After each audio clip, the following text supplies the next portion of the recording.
목적이 여러 가지가 있습니다. 그래서 우리가 교회 사명이 무엇이냐 그렇게 말하면 이제 크게 한 5가지로 말하죠. 첫째는 예배가 이 땅에 교회가 존재해야 되는 목적이고 사명입니다. 주님께서 내 마음과 뜻과 정성과 힘을 다해 주 너의 하나님을 사랑하라 그러셨어요. 그러니까 여러분, 우리가 하나님을 사랑하는 것을 가장 잘 표현하고 드러낼 수 있는 방법이 뭘까요? 예배입니다. 예배를 통해서 하나님을 사랑하는 우리의 마음을 온전히 표현할 수 있는 것은 예배예요. 예배. 그래서 나 하나님 너무너무 사랑해요. 하나님 아시죠? 내가 세상 무엇보다 하나님 최고로 사랑합니다. 그러는데 예배를 잘 안 나온다. 그러면 하나님 사랑한다고 하는 말은 거짓말입니다. 거짓말. 그 예배에는 모든 게 다 들어가 있잖아요. 마음을 담아서 찬송하고 기도하고 또 마음을 하나님께 예물도 드리고 그 다음에 또 말씀을 듣고 주시는 은혜에 감사하고 또 그 말씀 붙들고 이제 생활 속에 나아가 집으로 돌아가 직장에서 돌아가 삶으로 드리는 예배. 여러분, 예배가 하나님께 영광 돌리는 가장 큰 일인 줄 믿으시기 바랍니다. 그리고 이제 오늘은 그 교회 5가지 중에 2가지만 말씀을 드릴게요. 또 하나는 이제 교제이죠. 성도의 교제. 그래서 예수님은 가서 세례를 주고 이렇게 말씀하셨는데 세례 교인으로 함께 받아 함께 교제하며 함께 하나님 기뻐하시는 성전으로 우리 저와 여러분 모두가 세워져 가야 됩니다. 그래서 교제가 꼭 필요한 일 중에 하나인데요. 이 말씀을 드리는 건 우리가 오전 예배 드리고 점심 먹고 나서 또 전도회별로 또 구역별로 또 이렇게 성도인들끼리 모여서 오전에 들은 말씀 또 책을 읽으면서 같이 하는 그 교제, 하나님이 기뻐하시는 줄 믿으시기 바랍니다. 늘 말씀을 드리지만 성도의 교제는요, 아이고 오늘 입고 온 옷 멋있네, 어디 가서 샀어? 어디 저 백화점에 가니까 세일하대. 그쪽 얘기 좀 해주지. 같이 가, 하나 더 사지 이거 성도의 교제 아니에요. 어느 슈퍼에 가면 물건 싸게 팔더라, 1+1 어디서 팔더라. 이거 성도의 교제 아닙니다. 교회에서는 그런 얘기 안 하셔도 돼요. 무슨 말씀인지 아셨죠? 교회에서 해야 될 얘기는 성도들이 말씀 안에서 교제하는 거예요. 말씀 안에서. 내가 요새 이런저런 일이 있어서 참 힘들어요. 제가 기도하겠습니다. 저도 그런 일을 만났을 때 하나님 앞에 기도하고 또 어느 책을 읽었더니 우리 앞서 고면했던 사람들이 이렇게 이야기를 하고 있더군요. 그러면서 서로 그리스도를 닮기 위하여 서로가 서로를 격려하고 위하여 기도하고 섬기는 것, 이것이 성도의 교제인 줄 믿습니다. 그래서 우리 성도님들이 오늘 오셔서 하나님께 예배드리는 일, 또 교회 사명 중에 하나가 또 양육하고 복음을 가르치는 일인데 주일학교에서 또 우리 장년들도 계속 이런 일을 하고 있고요. 교회 사명 중에 또 하나인 우리가 교제를 또 말씀을 통해서 열심히 행하는 일을 통해서 하나님께서 영광을 받으시고 또 함께 교제하는 성도님들 서로를 하나님께서 복되게 하시는 줄 믿으시기 바랍니다. 그래서 철이 철을 날카롭게 한다 그렇게 말했는데 믿음 안에 형제 자매들이 서로 말씀 안에서 교통하고 사귈 때 더 그리스도를 닮게 하시는 이런 귀한 은혜를 주시는 줄 믿습니다. 그리고 또 이제 예배 중에 한 요소가 찬송인데요. 여러분 이렇게 2시 한 10분쯤 일찍 모여서 시편도 부르고 또 파트 연습도 하고 그러니까 좀 낯설죠. 그러나 한두 사람만 찬양하는 것이 아니라 우리 전 성도들이 미리 모여서 오늘 다음에 부를 시편 찬송도 미리 배워서 익히고 또 오늘 부를 찬송도 이렇게 파트로 나눠서 연습을 해서 그러니까 준비된 마음으로 우리가 예배 참석을 하게 되잖아요. 이렇게 준비하고 부르니까 그전에는 찬송 부를 때 제 목소리가 제일 컸는데 다들 준비하고 이게 실력은 안 되지만 파트 한번 도전을 해볼까? 괜찮습니다. 조금 못하셔도. 그래서 열심히 정말 아름다운 목소리로 하나님을 찬양하는 일. 천국에 가면 늘 예배만 드리는 건 아니죠. 이제 기도하는 것도 있고 또 교제하는 것도 있고 다 있지만 그 중에 하나가 새 노래로 하나님을 찬양하는 것인데 이 땅에서부터 우리가 구원받은 은혜에 대한 기쁨과 이 감격을 가지고 늘 하나님을 찬송하고 그래서 미리 모여 찬송으로 준비하고 예배드리고 이런 일들이 처음에는 좀 낯설고 그럴 수도 있지만 잘 감당하여 하나님께 더 귀한 예배를 드리는 저와 여러분의 복된 예배가 되시기를 간절히 소원합니다. 자, 우리는 지난 시간 열왕기상 11장 1절로 13절 말씀을 통해서 솔로몬이 여호와 하나님을 배반하고 우상 숭배에 빠진 내용을 살펴보았습니다. 하나님께서 모세를 통하여 왕이 된 자가 조심해야 될 것 세 가지 신명기 17장에 말씀하셨어요. 말과 마병을 많이 두지 말고 말을 얻기 위하여 애굽에 내려가지 말라. 그 다음에 은금을 많이 쌓아놓지 말라. 그리고 아내를 많이 두지 말라. 그런데 이 솔로몬은 셋 다 어겼다 살펴봤죠. 그리고 이제 가장 큰 문제가 아내를 너무 많이 두었어요. 이방인을 아내로 두지 말라고 출애굽기에서 34장에서 또 신명기에서 여러 번 경고하셨어요. 왜냐하면 그 이방 여인이 너로 하여금 그 이방 신을 섬기게 할 것이기 때문에 절대 이방인과 통혼해서는 안 된다. 그런데 솔로몬은 후궁이 700명, 결혼한 사람이 700명, 결혼식을 올리지 않고 함께 산 첩이 300명, 1000명의 아내를 두었다고 말씀을 드렸는데 강성하고 부강한 왕이라 어느 신하, 어느 한 사람도 이의를 제기할 수가 없었어요. 솔로몬의 그 위세에 눌려서 아무도 그런 말을 할 수가 없었습니다. 그런데 결국 이 수많은 그 여인들이 솔로몬 노년에 솔로몬의 마음을 돌림으로 솔로몬이 우상 숭배를 용인하고 또 우상 숭배자의 길을 가게 되었다는 말입니다. 지난주에도 말씀을 드렸지만 솔로몬 마음속에는 많은 이방인의 아내를 두어 정략 결혼을 통하여 외교와 국방과 무역을 튼튼히 하여 백성들을 잘 살게 하면 그만이고 내가 우상 숭배에 빠지지 않으면 됐지 굳이 뭐 이방 여인과 결혼하지 못할 이유가 뭐가 있으랴. 너무 자신만만했어요. 젊어서는 이겨냈지만 나이가 먹고 같이 그 아내들과 살다 보니까 점점 동화가 되었습니다. 저와 여러분 모두는요, 하나님 말씀 앞에 꾀를 내지 말고 미련하게 보여도 우직하게 말씀대로 순종하는 것이 참된 지혜임을 믿으시기 바랍니다. 성경에 없는 말이기는 하지만 이게 뭐 고사 성어이고 사자 성어이긴 하지만 여러분 잘 아시는 근묵자흑. 무슨 말이에요? 묵을 가까이 한 자는 검어지게 된다. 근주자적. 붉은 것을 가까이 하면 빨강물이 들게 된다. 또 중고등학교 때 배웠던 한자 다 아시죠? 종두득두, 종과 득과. 콩 심은 데 콩 나고 오이 심은 데 오이 난다. 그 말이 종두득두, 종과 득과 아닙니까? 이방의 수많은 아내들과 함께 살다 보니 솔로몬도 나는 우상 숭배자는 아니야. 절대 그런 일은 이 땅에 있을 수 없어라고 말했지만 점점 우상 숭배에 물이 들고 우상 숭배를 용인하고 더 나아가 우상 숭배자가 되고 말았다는 것입니다. 여러분, 악은 모양이라도 피해야 돼요. 악에 자꾸 노출되면 반드시 언젠가는 그 악에 빠지게 된다는 걸 알아야 됩니다. 왜요? 우리가 연약한 인생이기 때문에 그래요. 그래서 우리는 경고를 삼아야 됩니다. 그래서 이제 결혼할 때에도 믿는 사람을 만나기를 위하여 힘써야 되고요. 이게 예수님 믿는 남자들을 보면 여자들이 볼 때 조금 별로 재미가 없어요. 좀 박력도 없고 좀 째째하고 따지는 것 같고. 그 안 믿는 사람들 얘기지만 어떤 사람은 왜 저분하고 결혼하셨어 그랬더니 우리 남편 총각 때 담배 피는 모습이 그렇게 멋있어서 반했다는 거예요. 아니 세상에 반할 것이 없어서 그런 거에 반해서 결혼을 합니까? 또 안 믿는 사람들은 나이스 하잖아요. 그냥 뭐 이런저런 일이 있어도 그냥 뭐 한잔 합시다 그러고 뭐 깨끗이 풀어보십시다 뭐 이렇게 얘기하고.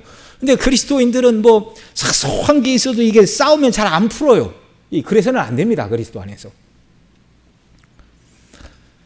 믿는 사람들이 이렇게 세상적으로 볼 때는 박력도 없고 별 볼 일 없어 보여도 그 안에 믿음이 들어가 있는 사람이 정말 하나님을 경외하는 참 백성이고 딸 가진 부모들이요 좀 시시해 보여도 그런 총각이 진짜 사육감인 줄 믿으시기 바랍니다. 반대로 아들 가지신 분들도 마찬가지예요. 믿는 자매들은 믿지 않는 세상 사람들에 비해서 별로 그렇게 멋도 많이 안 냅니다. 안 믿는 사람들은 세상에 보이는 게 전부니까 뭐 머리부터 발끝까지 예쁘게 치장을 하잖아요. 그러나 성경은 말합니다. 믿는 자들을 향하여 하나님의 말씀으로 단정히 해야 된다. 그래서 외적으로는 뭐 꾸미지 않아도 좀 별 볼 일 없다 할지라도 하나님을 경외하는 믿는 자매가 최고의 신부감이요 며느리감인 줄 아시기 바랍니다. 이 원리를 우리가 견고히 붙들고 나가야 돼요. 이 솔로몬이 우상 숭배에 빠지자 우리가 앞 시간에 살펴본 대로 오늘 본문 앞에 있는 11절로 13절에서 이렇게 말씀하셨습니다. 같이 읽겠습니다. 여호와께서 솔로몬에게 말씀하시되 내게 이러한 일이 있었고 또 내가 내 언약과 내가 내게 명한 법들을 지키지 아니하였으므로 내가 반드시 이 나라를 내게서 빼앗아 내 신하에게 주리라. 그러나 내 아버지 다윗을 위하여 내 세대에는 이 일을 행하지 아니하고 내 아들의 손에서 빼앗으려니와 오직 내가 이 나라를 다 빼앗지 아니하고 내 종 다윗과 내가 택한 예루살렘을 위하여 한 지파를 내 아들에게 주리라 하셨더라. 이제 솔로몬 이후에 그의 아들 때 되면 다 빼앗기게 되고 한 지파만 겨우 다스리게 될 것이다. 물론 이 일은 솔로몬 사후에 벌어질 일이지만 솔로몬 당시에도 하나님께서 솔로몬이 우상 숭배에 빠진 것을 인하여 매우 언짢게 여기시고 불쾌하게 여기심으로 말미암아 하나님이 솔로몬 당대에 솔로몬에게 고통거리를 주셨어요. 그게 뭡니까? 오늘 본문 14절부터 우리가 읽은 솔로몬의 대적들을 하나님께서 일으키시는 내용들입니다. 자, 오늘 본문 14절로 17절 먼저 또 읽죠. 여호와께서 에돔 사람 하닷을 일으켜 솔로몬의 대적이 되게 하시니 그는 왕의 자손으로서 에돔에 거하였더라.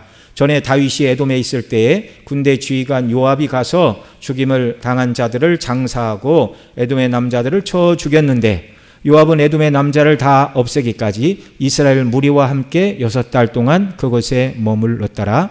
그때 하닷은 작은 아이라 그의 아버지 신하 중 에돔 사람 몇 명과 함께 도망하여 애굽으로 가려 하여. 자, 하나님께서 범죄한 솔로몬을 징계하시기 위하여 일으킨 첫 번째 대적은 에돔 사람 하닷이었습니다. 솔로몬 시대 에돔은 이미 다윗 시대 그리고 특별히 군대 장관 요압에 의하여 완전히 점령을 당하고 숨도 못 쉬고 있는 그런 시대였어요. 그런데 솔로몬이 점점 여러 아내를 두고 우상 숭배에 빠져들기 시작하자 하나님께서 솔로몬의 대적을 일으키셨다는 말입니다. 당시 에돔의 상황에 대해 사무엘하 8장 13절로 14절에서 이렇게 말합니다. 같이 읽죠. 다윗이 소금 골짜기에서 에돔 사람 18,000명을 쳐 죽이고 돌아와서 명성을 떨치니라. 다윗이 에돔 수비대를 2대 온 에돔의 수비대를 두니 에돔 사람이 다 다윗의 종이 되니라. 다윗이 어디 가든지 여호와께서 이기게 하셨더라. 이 말씀을 오늘 말씀과 연결을 해보면 다윗이 에돔 사람 18,000명을 죽이고 명성을 얻고 예루살렘으로 돌아왔는데 그냥 돌아온 게 아니라 에돔의 수비대를 두었어요. 에돔의 군대를 두었어요. 이스라엘의 군대를. 그래서 그 수비대 대장이 이제 요압을 두었고 요압은 에돔에 6개월을 더 유하며 에돔 사람을 멸하던 그때에 에돔 왕의 아들이던 하닷이 아버지 신하 몇 사람과 함께 애굽으로 탈출했다 그 말이죠. 그 탈출 과정이 오늘 본문 18절로 20절입니다. 같이 읽습니다. 미디안을 떠나 바란에 이르고 거기서 사람을 데리고 애굽으로 가서 애굽 왕 바로에게 나아가매 바로가 그에게 집과 먹을 양식을 주며 또 토지를 주었더라. 하닷이 바로의 눈앞에 크게 은총을 얻었으므로 바로가 자기의 처제 곧 왕비 다브네스의 아우를 그의 아내로 삼음에 다브네스의 아우가 그로 말미암아 아들 그누밧을 낳았더니 다브네스가 그 아이를 바로의 궁중에서 젖을 떼게 하며 그누밧이 바로의 왕궁에서 바로의 아들들 가운데 있더라. 그러니까 이 에돔을 떠난 하닷은 미디안과 바란을 거쳐 애굽에 내려갔는데 이 에돔은 에서의 후손들입니다. 언약 밖의 사람들이죠. 야곱의 후손은 애굽에서 종살이를 하다가 하나님이 종된 애굽 땅에서 그들을 인도하여 가나안 땅에 들어가게 하셨는데, 에서의 후손들은, 언약 밖의 사람들은 이스라엘에게 쫓김을 당하여 이스라엘의 종되었던 애굽 땅으로 이 에돔의 왕자가 내려가고 있는 모습입니다. 어쨌든 에돔 왕자 하닷이 애굽에 내려가자 애굽 왕은 그를 선대하였습니다. 집과 양식과 토지를 주었어요. 굉장한 선대를 했죠. 더 나아가 자기 왕비 다브네스의 여동생, 그러니까 바로 왕의 처제를 하닷의 아내로 주었고, 하닷은 그 왕비의 여동생으로 말미암아 그누밧이라는 아들을 얻었는데, 이 그누밧은 바로의 왕궁에서 왕자들과 함께 왕자의 교육을 받고 자라게 되었다, 그렇게 말하고 있습니다. 그러니까 에돔의 왕자를 애굽 왕이 극진하게 대접을 하는 모습입니다. 그 다음 21절로 22절 같이 읽죠. 시작.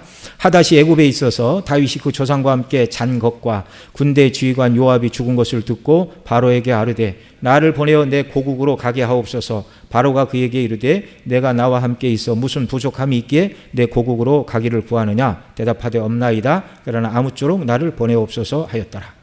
자, 시간이 지나서 다윗이 죽고 군대 장관 요압도 죽었다는 얘기를 들을 때 하닷은 바로에게 고향으로 돌려보내달라 이렇게 청하였어요. 바로 왕은 내가 무엇이 부족하냐? 내가 너에게 안 해준 게 무엇이냐? 왜 굳이 에돔으로 돌아가려 하느냐? 만류했지만 하닷은 대답합니다. 없나이다. 그러나 아무쪼록 나를 보내옵소서. 부족한 것이 없다 그 말이죠. 그러나 가게 해달라. 왜 하닷의 마음속에 에돔으로 돌아가겠다는 생각을 한 것인가요? 그것은 오늘 본문 14절과 같이 여호와께서 에돔 사람 하닷을 일으켜 솔로몬의 대적이 되게 하셨더라. 솔로몬이 온전히 하나님을 경외하지 않고 우상 숭배에 치우치자 하닷의 마음속에 에돔으로 돌아갈 마음을 넣어주셨다는 말입니다. 여러분, 잠언 16장 17절에 이렇게 말합니다. 같이 읽죠. 시작. 사람의 행위가 여호와를 기쁘시게 하면 그 사람의 원수라도 그와 더불어 화목하게 하시느니라. 하나님이 이런 분인 줄 믿으시기 바랍니다. 자, 여호와께서는 솔로몬이 우상 숭배에 빠지자 그의 대적을 일으키시어 실제적인 위협으로 다가오게 하셨다는 말이에요. 정말 솔로몬이 하나님을 기쁘시게 하면 있는 대적도 멸해 주시고 원수라도 화목하게 하시는 은혜를 주시는데, 지금 하나님께서 에돔의 하닷을 일으켜, 이 에돔은 이스라엘 남쪽에 있었습니다. 그러니까 애국과 가까운 곳이죠. 그 남쪽에서 처음에 하닷이 별 볼 일 없는 사람이었겠죠. 애굽에서 홀로 몇 사람 데리고 왔겠죠. 그런데 자꾸 그 왕자로서 자기 백성들을 규합하고 군사력을 키우고 막 이렇게 하니까 솔로몬이 볼 때 이스라엘 발 밑에 굉장한 가시가 계속 찌르는 거예요. 무엇 때문에요? 우상 숭배.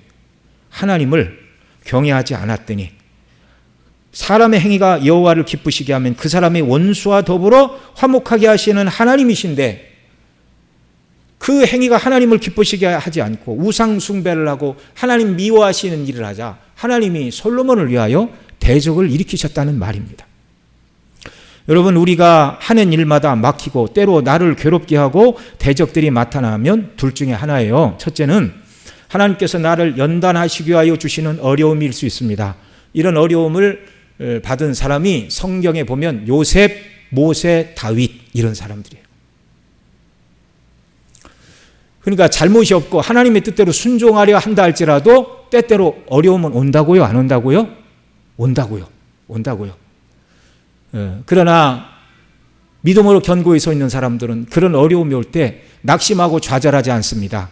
아니, 하나님 섬겨도 뭐 별 볼 일 없네. 뭐 그렇게 열심히 하나님 뜻대로 순종하려고 했는데, 여러분, 요셉이 뭐 큰 죄를 지어서 그 형들한테 미움을 받고 미디안 상구들에게 팔려 애굽의 노예로 끌려갔습니까? 꿈을 꾸었을 뿐이에요. 예. 11곡식 단이 자기에게 절하는 거, 해와 달과 11개의 별들이 자기에게 절하는 거. 여러분, 자기 전에 요셉이 오늘 밤에 꿈을 꾸야지, 그리고 이제 자기가 써놓은 시나리오를 읽고 그러다 꿈꾼 겁니까? 아니에요. 그 꿈을 꾸게 하신 분은 하나님이시고, 야곱의 12명의 아들이 있었지만 그 중에 야곱의 믿음을 온전히 계승할 수 있는 깨어있는 사람은 요셉밖에 없었습니다. 그래서 하나님이 요셉으로 하여금 꿈을 꾸게 하신 거고, 요셉이 꿈 얘기를 하자 형제들에게 미움을 받았어요. 그 어떤 사람들은 그렇게 말합니다. 야곱이 요셉에게만 채색 옷을 입혔거든요. 그러니까 거 봐라, 가정교육이 엉망이다. 한 자식을 편애하니까 그렇게 미움을 받는 거지. 공평하게 사랑을 할 줄 모르고 요셉의 형들이 요셉을 미워한 건 전적으로 야곱의 잘못이다. 뭐 그렇게 말하는 분들도 있는데, 여러분, 야곱이 요셉에게 채색 옷을 입힌 것은요, 그의 사랑하는 아내 나헬의 맏아들이기 때문에 그렇기도 하지만, 요셉이 영적으로 깨어있는 믿음의 다른 아들보다 구별된 아들이었어요. 구별된 아들. 그 다른 말로 바꾸면 믿음 있고 하나님을 경외하고 바르게 섬기다 보니까 그것이 미움을 받고 애굽에 팔려가고 수많은 고난을 당하는 것이었습니다. 자, 두 번째, 또 내가 하는 일마다 막히고 나를 괴롭게 하는 자가 많고 대적이 많이 나타나는 경우에는 오늘 본문의 경우와 같은 것인데, 내가 하나님을 기쁘시게 하지 않기 때문에 지금 하나님께서 여호와 하나님인 나와 너 사이가 불화 관계라는 것을 사람과의 불화를 통하여 하나님이 말씀하시는 내용이라는 것을 우리는 기억을 해야 됩니다. 그러니까 우리가 살다가 어려움을 만나고 대적을 만나고 이렇게 할 때 어떻게 생각을 해야 돼요? 뭐부터 생각을 해야 돼요? 참 하나님 나를 요셉과 같이 다윗과 같이 모세와 같이 쓰시려고 어려움을 주시는구나, 그렇게 생각하지 말고 먼저는 우리 연약함과 허물을 돌아봐야 됩니다. 하나님, 제가 하나님의 뜻대로 순종하지 못한 게 무엇인가요? 하나님을 섭섭하게 해드린 것이 무엇인가요? 제가 생각나는 죄를 회개하고 깨닫지 못한 죄가 있다면 가르쳐 주세요. 그렇게 기도하고 먼저 우리 자신을 돌아보아야 우리 영혼에 안전한 줄 믿습니다. 아무리 내 잘못을 생각해도 그렇게 내 양심에 거리는 것이 없고, 말씀에 비추어봐도 잘못한 것이 없고, 뭐 이렇게 기도해도 또 교회 와서 말씀을 들어도 뭔가 내가 이런 부분에 대해서 하나님의 말씀과 부딪히고 있구나, 이런 것을 깨닫지 못하게 되면 이제 요셉이나 또 모세나 또 다윗과 같이 하나님이 나를 연단하시는 과정입니다.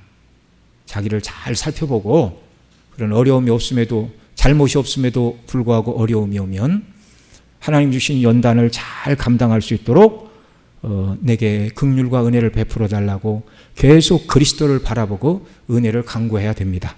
그러나 먼저는 어려움이 찾아올 때 성도의 먼저 자기를 돌아보는 자세는 내가 하나님을 서운하게 한 것, 하나님을 대적하고 하나님이 미워하시는 악을 행한 것은 무엇인가를 먼저 깨닫기를 원하고 회개하고 하나님과의 바른 관계 속으로 돌아가는 것이 먼저라는 것입니다.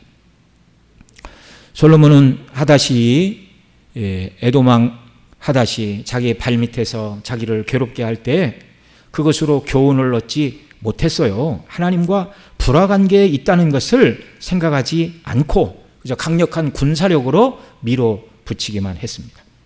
자, 솔로몬을 대적하는 두 번째 대적은 엘리아다의 아들 르손이었습니다. 23절로 25절 또 같이 읽죠. 시작. 하나님이 또 엘리아다의 아들 르손을 일으켜 솔로몬의 대적이 되게 하시니 그는 그 주인 소바왕 하다네셀에게서 도망한지라. 다윗이 소바 사람을 죽일 때 르손이 사람들을 자기에게 모으고 그 무리의 교수가 되어 다메섹으로 가서 살다가 거기서 왕이 되었더라. 솔로몬의 일평생에 하닷이 끼친 환난 외에 르손이 수리오 왕이 되어 이스라엘을 대적하고 미워하였더라. 여기 르손은 소바 왕 하닷에셀이 다윗에게 전쟁에 패하여 망할 때 르손이 사람들을 모아 다메섹으로 갔는데, 이 다메섹은 수리아의 수도였어요. 그래서 다메섹으로 가서 임금이 되었어요. 수리아 전체의 임금이 되었어요. 자, 예. 그 다윗이 소바를 점령한 내용은 사무엘하 8장에 있는데 우리가 예전에 다 살펴봤습니다. 이제 그 정도 하고 여기는 넘어가고요. 자, 그렇게 해서 에돔왕 하닷은 솔로몬의 발 아래서, 그 다음에 이제 다메섹 수리아는 이스라엘 북쪽에 있잖아요. 그러니까 또 수리아 왕 르손은 이스라엘의 머리에서 양쪽에서 계속 쪼아대는 겁니다. 발을 찌르고 머리를 찌르고. 경고를 받아야죠. 하나님께서 솔로몬아, 지금 너의 행하는 일이 마땅치 않다. 너의 가는 길이 나 뜻을 부대끼는 일이라고 깨달으라고 자꾸 하나님이 경고로 찌르고 계세요. 예. 그럼 교훈을 얻어야 되는데 솔로몬은 너무 똑똑하고 군사력도 강하고 그래서 뭐 군사를 보내서 뭐 정리하면 되지 이렇게 생각을 한 것이죠. 그러나 오늘 본문은 분명히 말합니다. 솔로몬이 일평생에 하닷이 끼친 환난 외에, 남쪽 에돔왕 하닷이 끼친 환난 외에 르손, 수리아의 왕 르손이 수리아의 왕이 되어 이스라엘을 대적하고 미워하였더라. 평생에 하나님이 싫어하는 일을 하자 하나님께서 솔로몬의 대적을 일으켜 그를 평생 미워하게 하셨다라는 말입니다. 더 나아가 세 번째로 솔로몬의 대적은 이스라엘 내부에서 일어났습니다. 오늘 본문 앞에 있는 11절에 보면 내가 반드시 이 나라를 내게서 빼앗아 내 신하에게 주리라 말씀하신 대로 세 번째 대적은 이스라엘 내부 사람인데 바로 에브라임이었습니다. 이 에브라임은 비교적 늦게 솔로몬의 대적으로 나타났죠. 여호와께서 솔로몬이 우상 숭배를 하자 내 나라를 찢어서 내 아들에게는 한 지파만 주고 내 신하에게 내 나라를 찢어서 주리라 이렇게 우상 숭배한 다음에 선고하신 내용이잖아요. 그러니까 이 여로보암은 가장 늦게 나타난 대적입니다. 오늘 본문 26절 같이 읽죠.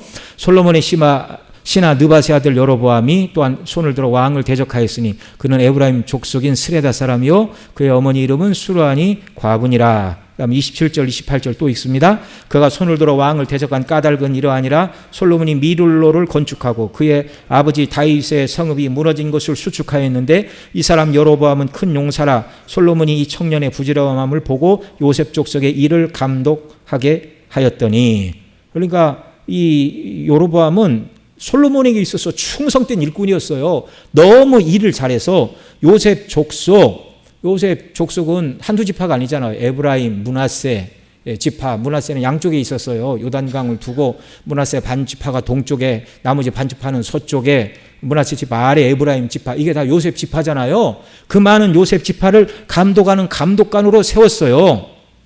29절 또 봅니다. 그 즈음에 여로보암이 예루살렘에서 나갈 때 실로 사람 선지자 아이야가 길에서 그를 만나니 아이야가 새 의복을 입고 그 두 사람만 들에 있더라. 하나님께서 아이야 선지자를 여로보암에게 보내셨습니다. 30절 31절 같이 읽습니다. 아이야가 자기의 입은 새 옷을 잡아 12조각으로 찢고 여로보암에게 이르되 너는 10조각을 가지라. 하나님이 이스라엘 하나님 여호와의 말씀을 내가 이 나라를 솔로몬의 손에서 찢어 빼앗아 10지파를 내게 주고, 그렇게 말합니다.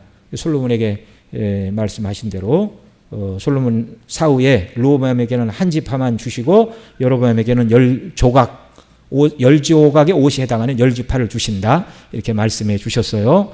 자, 솔로몬의 나라를 찢어 10지파를 여로보암에게 주신다는 그 말씀하신 이유, 우상숭배 때문이죠. 그걸 32절 33절에서 이렇게 말합니다. 같이 읽습니다.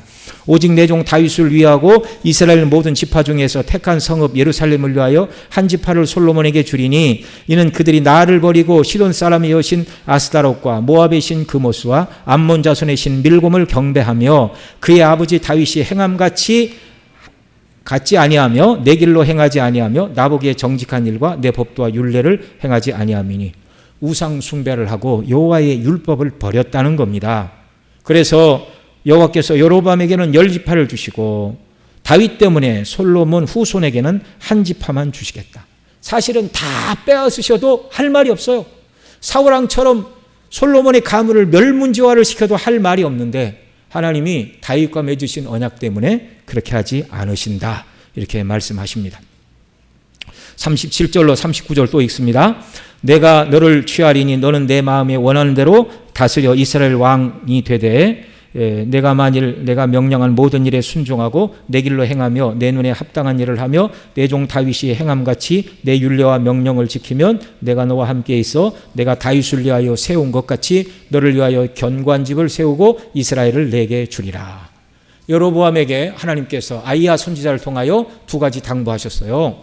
다윗처럼 우상 숭배하지 말고 여호와의 율법대로 나라를 다스리면 다윗의 나라가 견고한 것 같이 너에게 떼어주는 10지파 북왕국도 영구할 것이다. 얼마나 큰 약속을 해 주셨습니까? 솔로몬이 이 소식을 듣자 여로보암을 죽이려 했어요. 40절 같이 읽습니다. 이러므로 솔로몬이 여로보암을 죽이려 하며 여로보암이 일어나 애굽으로 도망하여 애굽 왕 시삭에게 이르러 솔로몬이 죽기까지 애굽에 있으니라. 여로보암은 애굽으로 도망쳐 솔로몬이 죽을 때까지 그 몸을 애굽 왕에게 의탁하였습니다. 하나님께서 솔로몬의 범죄 때문에 다윗 가문을 괴롭게 하실 것이나 영원히 하시지는 않는다. 39절에 이렇게 말합니다. 내가 이로 말미암아 다윗의 자손을 괴롭게 할 것이나 영원히 하지는 아니하리라 하신지라. 그 이유는 뭐예요? 다윗 때문에 그렇습니다. 32절에서 내 종 다윗을 위하고 그래서 이스라엘 모든 지파 중에 택한 성읍을 예루살렘을 위하여 한 지파를 솔로몬에게 주리니. 자, 이 한 지파는 유다 지파이죠. 유다 지파를 통하여 다윗의 후손인 예수님이 오시고 진정한 우리의 왕으로 우리를 구원하시는 구주가 되십니다. 바로 예수님을 통한 구원 때문에 솔로몬에게 그의 아들에게 한 지파를 남겨주시겠다 이렇게 말씀하신 거예요. 언약이 아니라면 어림도 없는 얘기입니다. 여러분 이제 계속 살펴보겠지만 여로보암이 하나님을 경외하지 않자 그 가문이 완전히 멸문지환을 당하고 남쪽 유다보다 100년도 일찍 아수리아에서 망해버렸는데 왕조가 수없이 바뀌었어요. 수없이. 오늘 말씀을 통해서 우리는 솔로몬이 젊어서 하나님 말씀을 따라 살고자 했을 때는 하나님께서 솔로몬이 구한 지혜 주셨을 뿐만 아니라 구하지 않은 부귀와 영화와 대적을 이기는 승리의 영광도 주셨습니다. 오늘도 마찬가지입니다. 저와 여러분이 늘 깨어서 복음의 영광하게 합당하게 몸과 마음을 들여 주님을 섬기면 저와 여러분이 평강한 삶을 살아가도록 은혜 주시는 줄 믿으시기 바랍니다. 물론 그 평강이 세상적으로 부유해지는 그런 평강은 아니에요. 심령에 부어주시는 평강이에요. 하늘의 위로로 충만한 기쁨과 평강이에요. 이런 은혜로 충만하게 이 땅을 살아가는 은혜를 우리에게 부어주시기를 바랍니다. 자, 이 솔로몬 정말 한 가지 아쉬운 점이 무엇이냐면 우상 숭배를 한 것도 잘못이지만 하나님이 직접 나타나 이렇게 경고를 하시면 어떻게 해야 돼요? 회개해야죠. 모든 우상의 전략을 다 부수어버리고 회개해야 됩니다. 그 아내들이 뭐라고 그러면 다 돌려보내든지 목숨은 결단이 솔로몬에게 없었어요. 죽을 때까지 이 우상 숭배를 청산하지 못하고 죽었어요. 하나님이 베푸신 그 많은 은혜를 볼 때 야, 정말 솔로몬이 이룰 수 있나? 그런 생각이 여러분 마음에는 듭니까? 안 듭니까? 들어요? 안 들어요? 저는 들었어요. 여러분 마음에 이런 생각이 들어요? 안 들어요? 배은망덕도 정도가 있지 너무하다는 생각이 듭니까? 안 듭니까? 들었어요. 저는 들었어요. 여러분은 어쩐지 몰라요. 그러나 여러분 우리 마음속에 솔로몬이 정말 이룰 수 있느냐 이런 마음이 들면 우리 자신을 돌이켜봐야 됩니다.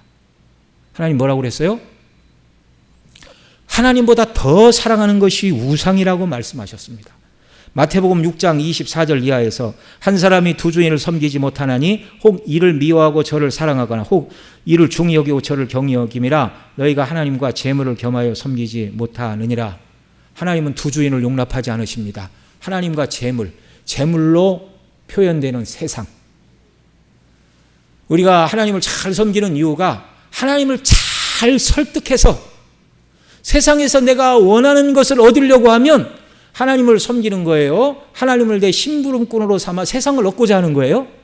두 번째요. 우리 교회는 그렇게 설교를 한 적이 없지만 오늘날 많은 교회들이 하나님 잘 섬기면 복을 받습니다. 물질주의, 번영주의 신학을 말을 해요. 그건 심각하게 말하면 하나님 섬기라는 게 아니라 네가 원하는 세상에 우상을 쫓아가되 하나님의 도움을 받아서 네가 원하는 세상 것을 누리고 즐겨라. 그 말을 바꿔서 하는 것일 뿐입니다. 여러분 속지 말아야 돼요. 세상 것이 대단해 보여도 그것은 섬길 만한 것이 아닙니다. 우리가 낮에도 들었지만 주님 오시면 다 무너지고 아무것도 아니에요. 저 잠실 제2 롯데월드라고 그럽니까? 뭐라고 그럽니까? 105층짜리인가 있잖아요. 555m짜리. 서울의 랜드마크고 대한민국의 랜드마크인 거 틀림이 없습니다. 그보다 더 높은 빌딩이 생겨나기 전에는 최고의 빌딩이에요. 그러나 주님 다시 오시면 그 빌딩에서 우리 주님이 딱 들어가셔서 제일 노열층에 가셔서 내가 여기를 내 거처로 삼겠다. 그런 거 없어요. 다 무너지고 사람이 짓지 않고 하나님이 지으신 영원한 도성으로 저와 여러분 모두를 옮겨가시는 줄 믿으시기 바랍니다. 그러니까 거기에 소망을 두고 우리가 살아야 돼요. 거기에 소망을 두고. 여러분 다시 말씀을 드립니다. 어쩌면 솔로몬이 그럴 수가 있는가? 말도 안 된다. 그런 생각이 들면 내가 하나님보다 더 사랑하는 것은 없는가? 만약에 하나님보다 더 사랑하는 것이 있고 죽을 때까지 하나님보다 뭔가를 더 사랑하고 죽는다면 솔로몬과 다를 바가 없는 겁니다. 없는 겁니다. 그러나 감사하게도 우리가 하나님을 제일 사랑하고 예수님만을 위하여 살아야 되는 것이 마땅하지만 그런 성화를 온전히 이루지 못한다 할지라도 예수님 믿는 자들은 예수님의 의로 저와 여러분을 구원해 주십니다. 그러니까 감당할 길이 없는 은혜를 우리가 받았어요. 여러분 하나님께서 솔로몬에게 우상 숭배를 경고하셨지만 강제로 막지는 않으신다는 걸 알아야 됩니다. 그래서 우리는요 기도해야 돼요. 성령의 충만을 받아야 돼요. 하나님보다 세상을 더 사랑하거나 명예와 물질이나 쾌락이나 정말 여러 가지 정말 그런 누구는 음식이 우상이 될 수도 있고 누구는 옷이 우상이 될 수도 있고 여러 가지가 우상이 될 수도 있는데 우리가 그런 우상 숭배에 빠지지 않으려면 기도해야 됩니다. 하나님 내 마음을 지켜주옵소서.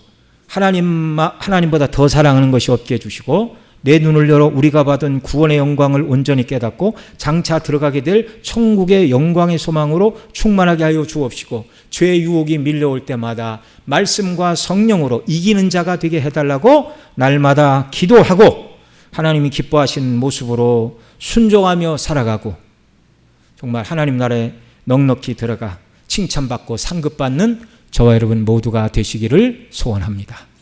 기도하겠습니다. 사랑하시는 아버지 하나님, 정말 솔로몬이 하나님을 경외할 때는 솔로몬이 구하지 않은 부와 명예와 대적을 이기는 것도 다 주셨습니다. 그런데 솔로몬이 하나님을 떠나고 우상 숭배에 빠지자 그에게 발 아래 머리 위에 그리고 이스라엘 내부에 대적을 일으켜 솔로몬을 고통스럽게 하셨습니다. 우리가 이런저런 고난의 일을 만나면 내가 하나님을 기쁘시게 하지 못한 일이 무엇인가를 돌이켜보게 하여 주시고 회개하게 하시고 정말 우리를 긍휼히 여기사 믿음을 더하시고 성령의 충만함을 주시어서 죄를 이기고 세상을 이기고 유혹을 이기고 하나님 한 분만 사랑하고 그리스도와 더불어 살아가는 정결한 그리스도의 신부로 순례길을 살아가는 저희들 되게 하여 주시고 다시 오실 주님을 맞이하기 위하여 준비하는 순례길이 되도록 복을 더하여 주옵소서. 우리 구주 예수님의 이름으로 기도드리옵나이다. 아멘.